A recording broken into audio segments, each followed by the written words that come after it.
로마서 5장 12절.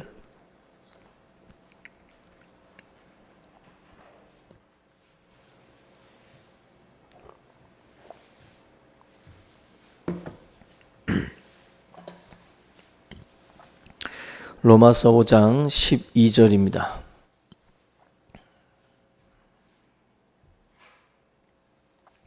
같이 우리 한 목소리로 봉독하겠습니다. 시작. 그러므로 한 사람으로 말미암아 죄가 세상에 들어오고 죄로 말미암아 사망이 들어왔나니 이와 같이 모든 사람이 죄를 지었으므로 사망이 모든 사람에게 이르렀느니라. 아멘. 우리 옆에 계신 분들과 우리 주의 이름으로 사랑합니다. 우리 한번 은혜 받읍시다. 우리 서로 인사합니다.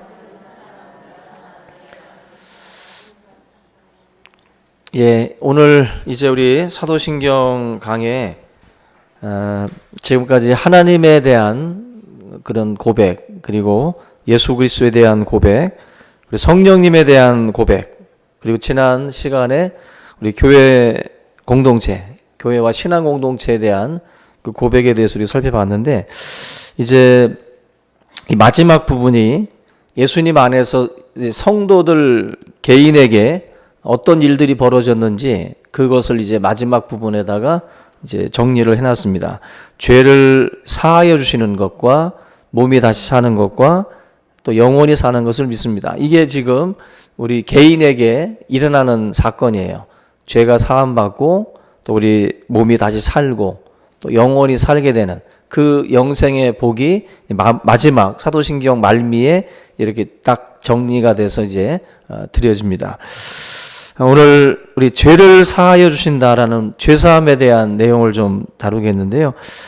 죄라는 게 뭐죠? 우리 각자가 이제 죄는 뭐다라고 이제 정의를 내리게 되는데, 죄에 대한 정의를 우리가 각자가 내리라고 말씀을 하면 서로 막 뭐 여러 가지 얘기가 나올 수 있어요. 죄는 뭐다, 뭐 독한 거다, 뭐 죄는 잔인하고 더럽고 악한 것이다라고도 말을 할 수 있는데, 성경에서 말하는 그 죄는 그 헬라어에 보면 이제 하마르티아라는 단어를 씁니다. 하마르티아라고 되는데, 이 단어가 바로 이제 죄에 대한 그 헬라어의 그 단어고 또 뜻인데, 바로 이제 화살을 쐈을 때 관역에서 빗나가는 것, 바로 이제 정중앙이 바로 10점 만점 아닙니까? 그 10점 만점에 그대로 박히면 이제 만점, 바로 이제 정답이 되는 건데, 하나님의 뜻을 정중앙이라고 보시면 돼요. 정중앙. 그게 하나님의 뜻인데, 우리가 만약에 하나님의 뜻이 그곳에 있는데 우리가 다른 곳으로 가면 그게 죄라는 거예요. 정중앙에서 벗어나는 것, 바로 하나님의 뜻, 이 관역에서 빗나간 것, 그게 죄입니다. 그러니까 우리가 어떤 것을 저질렀다, 어떤 뭐 도적질을 하고 어떤 악한 것을 막 어떤 행하는 여러 가지 것들을 우리가 가지고 얘기할 게 아니라, 큰 울타리 안에서 보면은 죄라는 것은 관역에서 빗나간 것, 하나님의 뜻에서 빗나간 것, 그게 바로 죄라고 보시면 됩니다. 그래서 우리가 그 일주일 동안 살면서 죄를 우리가 회개한다라고 할 때, 저 기독교인들은 뭐 매주마다 와서 뭔 그렇게 죄를 많이 져가지고 저렇게 맨날 회개를 하냐, 그렇게 말씀을 하잖아요. 근데 우리가 소극적인 면에서 살인하지 않았으니까, 도적질하지 않았으니까 우리는 죄를 안 졌다라고 보는 분들이 있어요. 뭐 거짓말하지 않았고 일주일 동안 뭐 이렇게 살았으니까 내가 죄인이 아니다. 근데 우리가 소극적으로는 하지 말라는 계명을 우리가 지켜왔는데, 하나님께서 하라고 했던 명령, 정중앙에 있는 또 다른 명령 중에는 하지 말라와 하라가 있는데, 하나님께서 우리에게 어떻게 살아라, 어떻게 하라고 말씀했던 그 부분이 일주일을 돌아보면 적극적인 계명에 있어서는 우리가 잘 하지 못한 것들이 많아요. 뭐 용서하고 또 용납하고 이해하고 또 관용하고 사랑하고, 뭔가 하나님의 적극적인 계명들, 전도하고 말씀을 묵상하고 여러 가지 이런 적극적인 계명들이 있는데, 그런 그 계명들을 하지 않는 것, 가만히 있는 것도 죄라는 거죠. 우리가 하나님의 뜻에서 우리가 움직여야 되는데, 하나님의 뜻이 구름 기둥이 움직이면 같이 움직였잖아요. 또 구름 기둥이 서면 같이 서고, 하나님의 뜻에 같이 이렇게 호흡을 해야 되는 것인데, 사실 이 하말티아라는 단어 그대로 우리가 관역에서 빗나가는 경우들이 많이 있습니다. 소극적인 계명, 또 적극적인 계명에서 다 우리가 그런 부분에서 우리가 그 실수를 하고 있는데, 죄를 성경에서 이제 언제부터 이제 시작이 되냐면은 그 창세기에 보면 이제 아담이 하나님의 그 뜻을 어기는, 그죠? 하나님이 이 선악을 알게 하는 나무를 먹지 말라고 말씀을 하죠. 그게 하나님의 뜻, 정중앙이에요. 근데 아담과 하와가 정중앙에 있는 하나님의 뜻을 이제 범하죠. 범하고 빗나갑니다. 그게 이제 죄를 짓기 시작을 하는 거예요. 근데 문제는 뭐냐면 이 세상에 아담을 통해서 죄가 들어왔어요. 오늘 본문 12절 보면은 한 사람으로 말미암아 죄가 세상에 들어오고, 바로 그 한 사람이 바로 아담이에요. 구약 창세기에 나와 있는 아담을 말합니다. 그 사람으로부터 죄가 세상에 들어오고 죄로 말미암아 사망이 들어왔나니 이와 같이 모든 사람이 죄를 지었으므로 사망이 모든 사람에게 이르렀다. 그러니까 그 빗나간 그 죄가 아담과 하와로 다 딱 끝나면 좋겠는데, 그 죄가 뭐 했다는 거예요? 모든 사람에게로 이제 전가가 되는 거예요. 다 전가가 됐다. 그래서 아담 이후로 이 땅에 태어나는 모든 사람들은 그 죄의 어떤 굴레 속에서 벗어나지 못하고 그 가운데 살아갈 수밖에 없게 됐다는 것입니다. 바로 로마서 5장 12절 그리고 3장 유명한 구절이죠. 3장 23절 여기다 보면 모든 사람이 죄를 범하였음에 하나님의 영광에 이르지 못하더니, 바로 이 3장 23절이 바로 우리가 다 죄인이라는 거죠. 다. 그래서 제가 지난주에도 말씀을 드린 것처럼 모든 지금 그 사람들을 보면서 우리가 막 깜짝깜짝 놀랄 때가 있잖아요. 막 교수, 뭐 판사, 검사, 막 의사, 뭐 이렇게 막 사자 들어가면 다들 막 굉장히 엘리트 같고 대단한 것 같잖아요, 사람들이. 그래서 우리가 절대로 속지 말아야 될 것이 모든 사람은 죄인입니다. 그리고 죄의 성향이 다 있어요. 언덕에다 공 놔두면 아래쪽으로 굴러가는 그 속성이 있잖아요. 공은 위로 올라가지 않고, 인간은 아래로 추락하는 속성이 있어요. 죄로 기울어지는, 그게 우리 인간에게 다 있기 때문에 우리들은 어떻게 저 사람이 저럴 수가 있지라고 하지만 저 사람이 저럴 수 있어요. 그게 바로 인간입니다. 그래서 우리가 기독교적인 시각에서 볼 때는 막 완전한 도덕적이고 아주 윤리적인 대단한 인물을 찾는다는 것은 기본적으로 상당히 어려운 겁니다. 기본적으로. 우리들이 또 어떤 그 기준이나 잣대가 굉장히 또 이제 냉정하잖아요. 근데 이런 잣대를 들이댔을 때 사실 그렇게 완벽한 사람을 만난다는 것은 흔하지 않습니다. 우리 교인들을 뒤져도 똑같아요. 저쪽 교회를 뒤져도 똑같고, 어느 기관을 뒤져봐도 그렇게 의로운 자, 내세울 만한 의인은 없습니다. 바로 성경에서 딱 단정 짓고 있어요. 모든 사람은 하나님의 영광에 이르지 못한다. 아무리 누가 추천을 해도 이 사람 정도면 대지하고 하나님 앞에 갖다 대면 또 더러워요. 어떤 걸 갖다 들이대도 더럽다. 우리가 그게 사실은 우리 성도들이 기본적으로 깔고 가야 되는 신앙의 기본이에요. 이런 이야기가 있습니다. 옛날 이야기인데, 어떤 사형수가 사형당하기 전에 한 번만 임금님을 좀 만나 뵙겠다고 간청을 했는데, 그 이야기를 들은 임금이 마지막 자비를 베푸는 마음으로 그 사형수를 만나게 됩니다. 근데 그 사형수가 만나서 그런 말을 해요. 자기가 금덩어리가 있는데 이 금덩어리는 땅에다가 만약에 죄가 없는 사람이 심으면 이 금덩어리가 자라나서 열매를 맺는다는 거예요. 그 말을 듣고 이 자기 자신은 이제 이미 틀렸으니까, 죄를 짓고 틀렸으니까 임금님에게 이 금덩어리를 드리겠다고 말을 합니다. 근데 임금님이 이 얘기를 듣고서 금덩어리를 만약에 자기가 심었는데 싹이 안 나면 자기가 죄인이 되잖아요.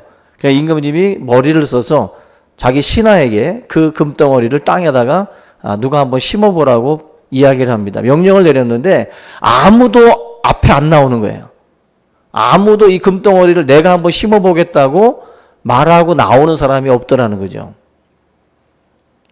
그때 이 사형수가 통곡을 하면서 온 세상 사람이 모두 죄인인데 왜 하필 나만 죽이려느냐, 나만 죽이려고 하느냐, 모든 사람이 죄인이다. 결국 실제적으로 우리 사람은 다 죄를 짓고 살아가고 있다라는 거예요. 모든 사람은 다 죄인이다. 죄와 인간은 이게 떨어지지 않습니다. 절대로. 죄와 인간은 뗄래야 뗄 수 없는 관계예요. 항상 이게 붙어가는 것이지 죄와 인간을 떨어뜨릴 수는 결단코 없습니다. 그래서 이 죄 문제 해결하지 않고는 구원받을 수 없고 결국 이 천국 갈 수 없다라는 것인데, 이사야 선지자가 말할 때 하나님과 우리 사이가 바로 이 너희들의 죄 때문에 결국 가로막혔다라고 말을 해요. 죄라고 하는 것이 하나님 앞에 나아가는 그 길목에서 우리를 괴롭히는 문제인데, 이것 때문에 하나님과 우리의 사이가 깨진 거거든요. 그래서 이 문제를 해결해야 된다. 그래서 이 문제를 해결하는 방법이 있습니다. 뭐 여러 가지가 있는데 우리 기독교에서 제시하는 방법 말고 그동안 이 중세 교회 카톨릭에서 그동안에 이 성도들에게 가르쳤던 그 내용들 중에 몇 가지가 있어요. 첫째가 속죄의 방법인데요. 죄를 속할 수 있는 방법 첫째가 보상으로 자기의 지은 죄를 용서받고 천국에 갈 수 있다라고 가르쳤어요. 보상제입니다. 범죄한 만큼 갚으면, 내가 만약에 뭐 1,000만 원을 훔쳤으면 1,000만 원을 뭐 보상하든지 뭐 이렇게 보상을 통해서 자기의 죄가 사함받을 수 있다. 이 마음 자체가 어느 정도 위로가 될 수 있죠. 내가 뭔가 훔쳤던 것들에 대해서 보상하는 어떤 의미에서. 과거에 현대그룹 창업자였던 그 정주영 씨가 그 강원도 그 어디입니까? 그 통천인가 어디 지역에서 소를 판 그 돈을 훔쳐가지고 도망을 쳤는데, 나중에 이제 성공을 해서 이제 자기가 그 빚을 갚겠다. 어떻게 보면 이 통일에 이제 가교가 되겠다는 마음으로 소 1,000마리를 끌고, 그죠? 북한을 향해서 올라갔어요. 뭔가 이제 자기가 과거에 지었던 그 어떤 잘못에 대해서 뭔가 이렇게 보상을 하는 거죠. 이자까지 쳐서 이제 보상을 하는 거예요. 근데 그것은 이제 그런 마음은 갸륵하지만 그것이 그 사람의 죄를 사할 수는 없다. 죄가 씻어지는 것은 아니다라는 거죠. 성경에서는 그런 식으로다가 말하지 않습니다. 두 번째가 고행이에요. 고행.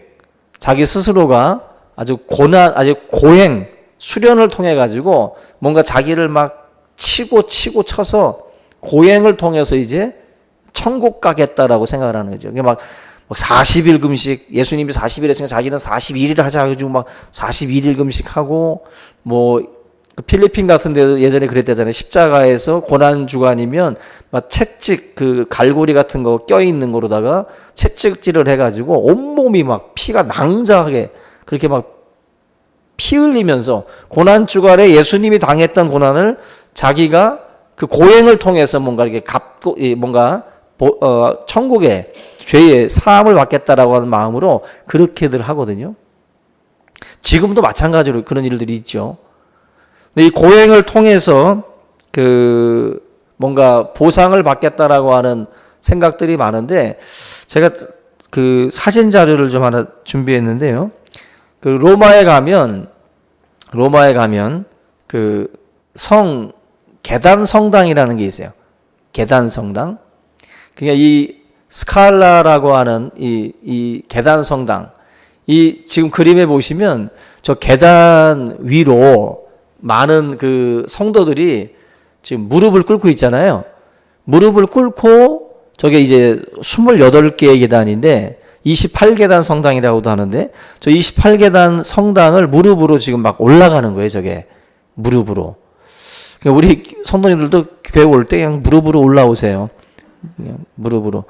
지금 28계단이라고 하면은 결코 작은 게 아니에요. 무릎으로 올라오려면 무릎이 굉장히 고통스러울 수 있어요. 그래서 28계단은 사실 그 콘스탄티누스 그 기독교를 공인했던 그 황제의 그 어머니, 그 헬레나가 그 빌라도 총독 앞에 그 관저에서 예수님이 그 빌라도로부터 이제 재판을 받기 위해서 그 관저 계단을 이제 오르락내리락 하면서 재판을 받으셨을 때 그 계단이에요.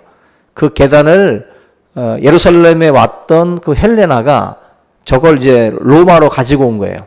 그 계단을 떠서 로마로 가져다가 놓은 건데 저 계단에다가 이제 뭐 유리도 뭐 이렇게 카바도 씌워가지고 이제 원판은 이제 손상이 안 되도록 위에다가 또 이렇게 해놓은 건데 저 계단 뭐 말로는 저 계단에 예수님의 핏자국이 이렇게 그 유리관 밑으로 해서 있다고도 말을 합니다. 저게 뭐 확실하다고 볼 수 없죠. 확실하다고 볼 수 없는데 어쨌거나 저 성 28계단 저 성당은 바로 사람들이 지금은 저 계단을 오를 때 뭐 첫 번째 계단, 두 번째 계단 이렇게 해가지고 계단마다 어떤 사회적 약자라든지 고난받는 사람들을 위해서 또 뭐 이제 기도하는 뭐 그런 내용으로 한 계단 오를 때마다 뭐 약자들을 위한 기도들을 하면서 올라간다고 그래요. 근데 중세 시대 때 저 계단 성당은 저 고행을 통해서 구원을 받는 거예요. 자기의 죄가 사함받는 거예요. 그래서 중세 때는 이런 잘 아시는 그런 성상 숭배 같은 게 있어요. 성상. 그런 뭐 베드로 성상이라든지 아니면 십자가라든지 성배라든지 막 이런 것들을 만지고 또 그런 또 여러 그런 그 성인들 훌륭한 그 성인들의 이름으로 뭐 기도한다든지 그런 게 있지 않습니까? 그런 것처럼 저 계단을 오름으로 해가지고 자기들이 이런 고행을 통해서 예수님이 그 빌라도의 관저에서 저 계단을 오르내리면서 어떻게 보면 이제 그 수욕과 모욕을 당했던 그 계단인데 자기가 이 계단을 오르는 가운데 어떤 이 고난에 동참한다는 거죠. 주님의 고난에 동참하는 그 고행을 통해서 자기 자신이 뭔가 이렇게 죄사함을 받는 그런 쪽으로 몰고 가는 거예요. 사실 이러한 어떤 그 중세 그 카톨릭 교회의 이런 교리들이 사실은 많은 사람들을 그런 방향으로 끌고 갔죠. 근데 저 계단은 유명한 게 뭐냐면은 마틴 루터도 마찬가지로 저 계단을 오르락 내리락 했습니다. 마틴 루터도 저 계단을 오르면서 28계단을 오르면서 자기의 죄 문제를 루터는 굉장히 자기 죄 문제에 대해서 민감했다 그랬어요. 그래서 그 루터 같은 경우는 그 신부에게 고해성사를 할 때 루터는 하루에도 12번도 찾아갔다는 거예요. 뭔가 이렇게 고해성사를 하고 나도 죄 문제가 해결이 되지 않는 거예요. 자기의 죄 문제가. 계속 끊임없이 이 죄가 괴롭히는 거예요. 근데 루터가 뭐 계속 뒷방에서 막 고스톱 치고 그래서 이 죄 때문에 괴로운 게 아니라 루터는 영적으로 굉장히 민감한 거예요. 자기가 그렇게 하나님의 말씀을 연구하고 그렇게 신앙적으로 살려고 해도 계속해서 끊임없이 자기 마음속을 이 뒤덮고 있는 이 죄의 문제를 이것 때문에 굉장히 괴로웠던 거예요. 그래서 28계단 저 성당도 계속 오르락내리락 한 거예요. 그럼에도 불구하고 뭔가 만족함이 없었던 거죠. 저 성당 계단을 오르다가 갑자기 불현듯 루터에게 하나님의 그 말씀, 하나님의 음성이 들립니다.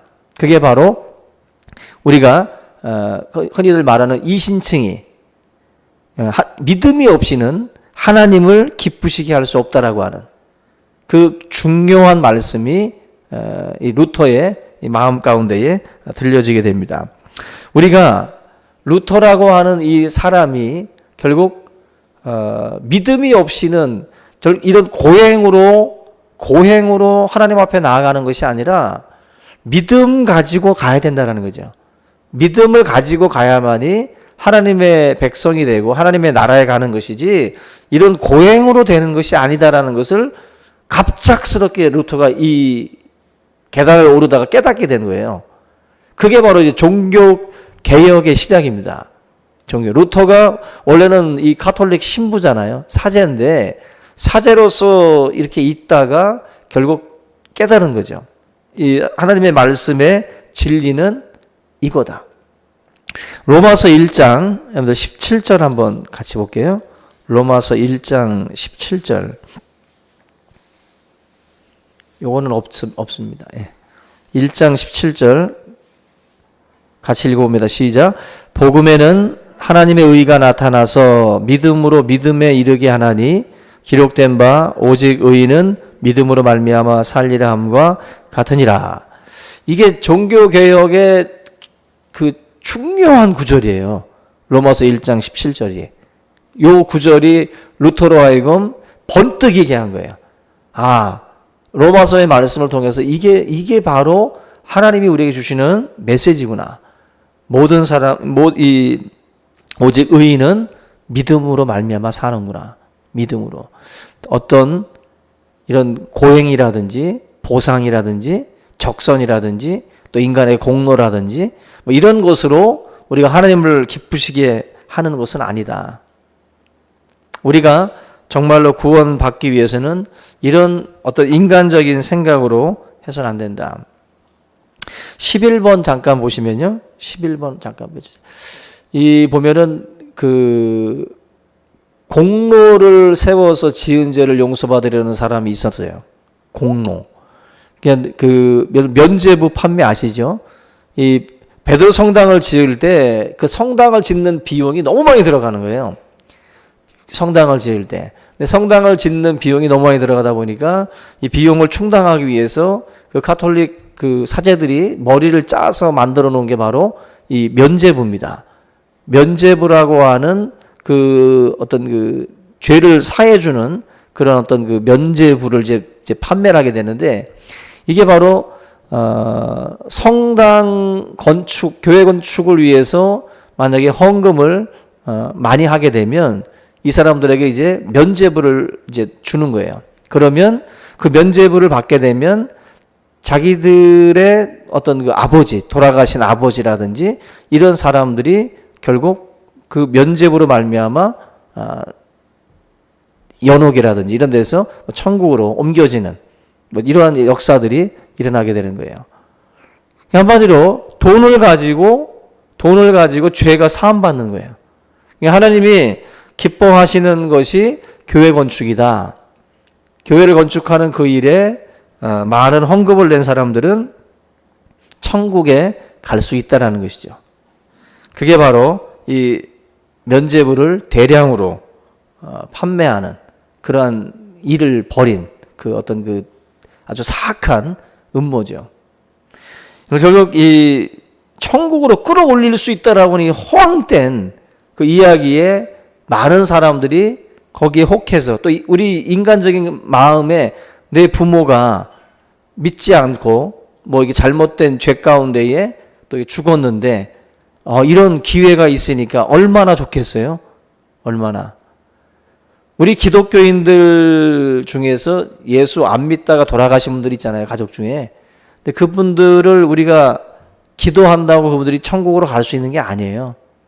사실 그런 부분에서 참 우리 인간적인 요 부분을 이제 건드리고 들어온 거죠. 굉장히 사악한 거죠. 하나님의 어떤 그 뜻이라기보다는 자기들의 어떤 그 목적을 이루기 위해서 하나님의 말씀을 변개하고 자기들 멋대로 교리를 만들어 놓은 거예요. 또 한 가지는 화해를 통해서 내가 죄를 용서받고 또 하나님의 백성이 된다라는 생각들을 하는 분들이 있어요. 내가 누구와 원수 짓고 살다가 내가 그 사람을 용서하고 그 사람과 관계가 다시 회복이 되면 바로 이 죄 문제가 씻어지는 것으로 그렇게 보는 분들도 있습니다. 이것도 마찬가지로 우리들의 생각에 그치는 거고, 결코 우리가 무엇을 함으로 해가지고 어떤 하나님께서 우리를 천국의 백성으로 삼는 것은 결코 아닙니다. 죄를 우리가 씻음받은 자가 살아야 될 삶의 그 모습이 바로 형제를 용서하고 사랑하는 것이지, 용서하고 사랑함으로 하나님의 백성이 되는 게 아니라 하나님의 백성으로서 그렇게 살아야 되는 거예요. 그래서 바로 믿음을 통해서 우리가 하나님의 백성이 되고, 그리고 그 하나님의 백성으로서 사람들을 내가 하나님의 그 빚진 자로서 또 다른 형제의 죄를 용서하는 길로 우리가 나아가는 거죠. 결국 이 순서가 바뀌어서는 안 된다는 거죠. 순서가. 마지막으로는 이 자기 죄를 합리화시키는 분들이 있어요. 자기 죄를 합리화시켜요. 뭔가 이 죄가 아니도록 이제 만드는 거죠. 여러 가지. 요즘에는 언젠가 말씀드린 것처럼 이기적인 유전자라든지 막 해가지고 지금 인간이 범하는 죄를 죄로 보지 않고 어떤 뭐 편도체라든지 뭐 여러 가지 우리 뇌에 있는 이상 기능으로 일어나는 어떤 병적인 것으로 본다는 거죠. 죄를 죄로 지적하는 것보다는 이걸 병으로다가 들어와요. 병으로. 그렇게 되면은 이 죄를 위해서 죽으신 예수 그리스도의 이 죽음이 되게 우스워집니다. 모든 걸 병이라는 것으로다가 접근해 버리면 이 사람이 뭐 뇌의 어느 기능이 뭐 작용을 해가지고 이 사람이 뭐 부모를 죽였다, 뭐 정신적인 어떤 그런 이유로 인해서 죄로다가 취급하는 게 아니라 정신적인 어떤 그 장애가 그 사람을 그렇게 만들었다라는 식으로 다가가는 거예요. 굉장히 이것도 위험한 생각입니다. 우리가 결국 이 율법으로 살려고 막 노력했던 그 뭐 사도 바울과 같이 많은 사람들이 여러 가지 방법으로 자기의 구원을 위해서 막 노력을 하지만, 바울이 로마서 7장 24절에서 이렇게 말씀합니다. 오호라 나는 곤고한 사람이로다. 이 사망의 몸에서 누가 나를 건져내랴. 바울이 고백했던 것처럼 어떤 여러 가지 방법을 가지고 바울도 막 자기를 건지려고 노력을 했어요. 근데 이렇게도 해보고 저렇게도 해봐도 자기의 이 죄 문제가 해결이 되지 않는 거죠. 바울이 외치는 그 외침이 그거예요. 이 사망의 몸, 이 죄의 몸에서 나를 건질 자가 누구냐는 거예요. 오직 예수 그리스도밖에 없다라는 고백입니다. 바울의. 바로 이것이 우리들이 어떻게 보면 중요하게 또 생각해야 될 부분이에요. 결국 인간적으로 생각하고 있는 수많은 방법들은 그거는 하나님께서 우리에게 제시하시는 방법이 아니라 우리 인간이 스스로 만들어낸 여러 가지 어떤 그 방법들이죠. 그 곤잘레스라고 하는 그 역사가가 이런 말씀을 했어요. 이 사도신경에 있는 이 마지막 우리가 지금 다루고 있는 이 부분에 보면 이 죄를 사하여 주시는 것과라는 이 말씀이 있는데, 이 말씀은 사실 특별한 목적을 가지고 이 말씀, 이 고백이 들어갔다고 그래요. 사실 이 교회 역사 속에 이 신앙 고백이 가장 마지막 뒤늦게 첨가가 되는데, 로마 그 황제들의 그 많은 핍박들이 있었던 초대교회 시절이 있습니다. 근데 이 초대교회 시절에 수많은 변절자들이 생겨났어요. 교회에서. 그래서 예수 그리스도를 부인하고 교회를 떠났던 사람들이 많이 발생을 했습니다. 워낙 무서웠던 시절이니까. 그 시절에 그렇게 그리스도를 떠났던 사람들이 있었는데, 기독교가 공인이 되면서 이제 국교가 돼요. 그래서 많은 사람들이 자유롭게 예수를 믿게 됩니다. 그러는 가운데에 초대교회 당시에 변절했던 사람들이 교회 안으로 들어오고자 했어요. 들어오고자. 그럴 때 그 온건파가 있고 강경파가 있잖아요. 강경파는 저것들은 변절자다. 초대교회 그 시절에 하나님의 믿음을 지키지 못하고 변절했던 놈들인데 어디 감히 이 교회를 들어오느냐. 그래서 강경파에서는 저것들은 쫓아내야 된다는 거예요. 받아서는 안 된다. 근데 또 착한 분들 있잖아요. 또 온순한 분들, 온건한 분들은 그래도 다시 기회를 주자. 다시 우리가 품고 같이 가자. 여러분들 중에도 편이 갈라질걸, 여기서. 어떤 분들은 절대로 저런 것들은 받으면 안 된다고. 또 어떤 분들은 또 받자 그러고. 사실 뭐 정답은 없다고도 볼 수 있어요. 근데 이게 결국 교회를 또 쪼개기 시작을 했어요. 이 문제 때문에. 받자, 받지 말자. 마치 우리 교단, 이 고신교단하고 비슷해요.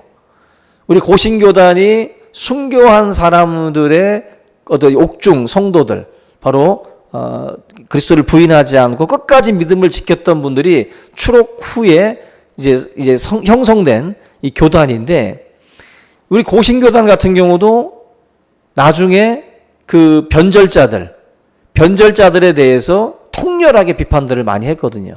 우리 고신교단에서도. 근데 이제 우리가 나름대로 이제 이런 사람들을 무조건 또 이렇게 정죄만 할 것이 아니라 또 이제 품고 같이 가는 그런 운동들도 사실은 같이 했어요. 근데 이제 도둑이 재발저린다고 변절했던 그 사람들이 오히려 다수다 보니까 다수가 힘을 가지고 사실은 고신교단을 또 많이 또 음해도 하고 핍박도 많이 했습니다. 마치 지금 로마의 초대교회의 모습하고 비슷한 거예요. 비슷한 거예요. 로마 초대교회 당시에 바로 이런 일들 때문에 박해로 인해서 막 교회가 막 그 핍박받으면서도 어려움 당했지만 다시 국교로다가 공인받고 이렇게 되면서도 결국 변절자들을 받냐 받지 않냐 이 문제로 굉장한 그 소음이 있었는데, 그때 바로 이 말씀, 죄를 사하여 주시는 것과 이 죄사함에 대한 이 고백이 요 시절에 이제 들어가는 거예요. 요 시절에. 결국 교회 안에서 서로 용서하고 서로 용납하는 공동체를 이루어 가자. 어떤 그런 어떤 취지에서 이 부분을 이제 좀 강조하는 이 신앙 고백이 생겨난 겁니다. 사도신경 이 가운데에. 사실 교회라고 하는 것은 이 죄사함의 공동체예요. 죄사함의 공동체. 그래서 이 죄사함의 은혜를 보여주는 우리 공동체가 되어야 됩니다. 죄사함의 공동체. 그래서 마태복음 18장 18절 보시면 같이 한번 읽어볼게요. 시작. 진실로 너희에게 이르노니 무엇이든지 너희가 땅에서 매면 하늘에서도 매일 것이요 무엇이든지 땅에서 풀면 하늘에서도 풀리리라. 이게 용서에 대한 말씀인데, 여기서 보면 너희를 이제 교회로 보는 거예요. 교회 공동체, 믿음의 자녀들로 보고 있는데, 이 교회 공동체는 이 교회에 속한 사람들은 우리가 실천해야 될 어떤 그 용서, 그것을 지금 이 마태복음 18장에서 우리에게 말씀을 하고 있습니다. 땅에서 묶여있는 모든 매듭을 푸는 열쇠가 바로 용서라는 것입니다. 용서를 실천하면 하늘에서도 모든 것들이, 매듭들이 풀어진다. 그래서 교회는 이렇게 뭔가 매듭을 푸는 공동체가 돼야 돼요. 죄를 사하고 용서해주는 그런 매듭을 푸는, 비비 꼬아져 있는 관계들을 결국 우리가 용서를 통해서 풀어나가는 어떤 그런 공동체가 돼야 된다는 것입니다. 사실 용서는 하나님의 권한이거든요. 근데 그 하나님이 가지고 계신 권한인데, 그 권한을 교회 공동체에다가 하나님이 지금 주시는 거예요. 바로 이 교회 공동체가 바로 하나님께서 가지고 계시는 그 권한과도 같은 그 죄 용서함의 그 은혜, 그것을 같이 우리가 베푸는 그런 공동체가 되어야 된다는 것입니다. 그래서 이 하늘의 용서를 이 땅에 교회가 실천에 옮기는 그런 일들을 감당해야 된다는 것입니다. 그래서 결국 용서가 없으면요, 회복이 안 돼요. 용서는 회복의 역사들을 일으키고 또 묶인 매듭을 풀어주는 어떤 키예요. 이게 우리의 관계 속에서도 중요한 키가 되기 때문에 깨어진 관계를 회복하고자 하는데도 우리의 마음이 이게 굳어져 있거나 용서하지 못하고 받을 준비가 안 돼 있다면 사실 이 관계는 풀릴 수가 없습니다. 우리가 오늘 이 마태복음에서 말씀하는 것처럼 이 교회 울타리가 어찌 보면은 이 안에서 예수께서 주시는 그런 위로와 또 용서와 사랑, 이런 어떤 그 중요한 이 키워드잖아요. 이것을 가지고 사실은 여기서 풀어나간다면, 교회가 먼저 너무 수많은 매듭이 많으면 그 교회는 사실 세상에서 힘을 발휘할 수 없어요. 교회 공동체가 자기 안에서 그 매듭 풀기도 바쁘면 바깥 세상에 나가서 무슨 매듭을 풀 수가 있겠습니까? 못 풀어요. 그러니까 이 안에서 우리가 먼저, 이 교회 공동체가 먼저 수많은 매듭들을 풀어야 됩니다.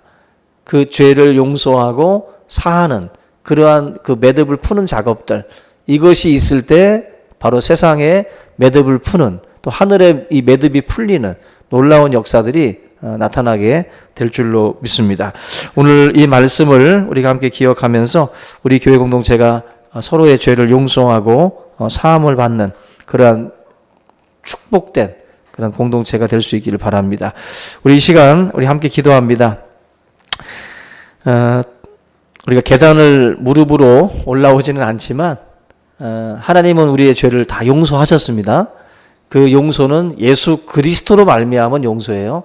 오늘 이 시간 다시 한번 우리의 죄를 용서하신 하나님의 그 사랑 앞에 또 우리가 감사의 기도를 드리고, 우리가 또 다른 형제에 대해서도 우리가 또 용서할 수 있는 그런 마음을, 하나님, 내가 오늘 이 시간 매듭을 풀기 원합니다. 내 마음의 매듭을 풀 수 있도록 나에게 힘을 달라고 우리 한번 간절한 마음으로 기도하겠습니다. 같이 기도합니다. 살아계신 하나님 아버지, 감사합니다. 우리의 죄를 용서하기 위해서 이 땅에 오셔서 십자가의 모진 고통과 그 모든 수욕을 감당하신 주님, 참으로 주님의 눈물과 또 주님의 희생으로 말미암아 우리의 모든 죄가 사함받게 하시고 하나님의 거룩한 백성으로 또 우리를 인도하여 주신 것 참으로 감사를 드립니다. 아버지 하나님, 하나님의 귀한 자녀들이 이제 우리 마음에 있는 모든 또 매듭들을 풀 수 있기 원합니다.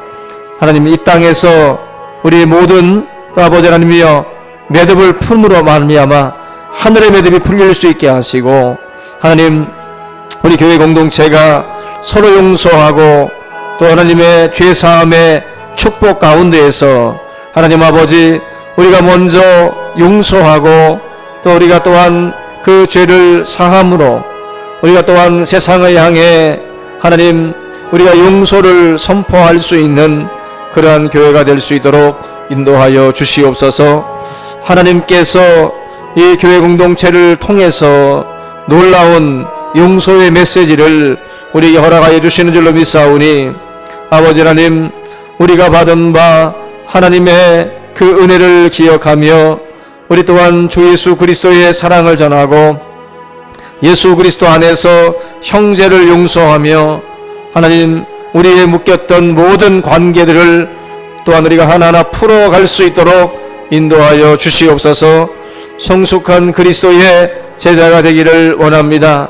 우리가 받은 바 그 하나님의 그 사랑을, 그 용서를 기억지 못하고 우리의 마음 가운데에 강파감과 아버지 하나님이여 악도감으로 말미암아 우리의 아버지 마음 가운데에 용서하지 못하는 아버지 하나님, 우리의 그 굳어진 우리의 마음들을 또한 주님 이 시간 풀어주시고 오직 주 예수 그리스도의 은혜를 기억하며 하나님, 우리가 주님 앞에 감사할 수 있도록 인도해 주시옵소서. 우리가 무릎으로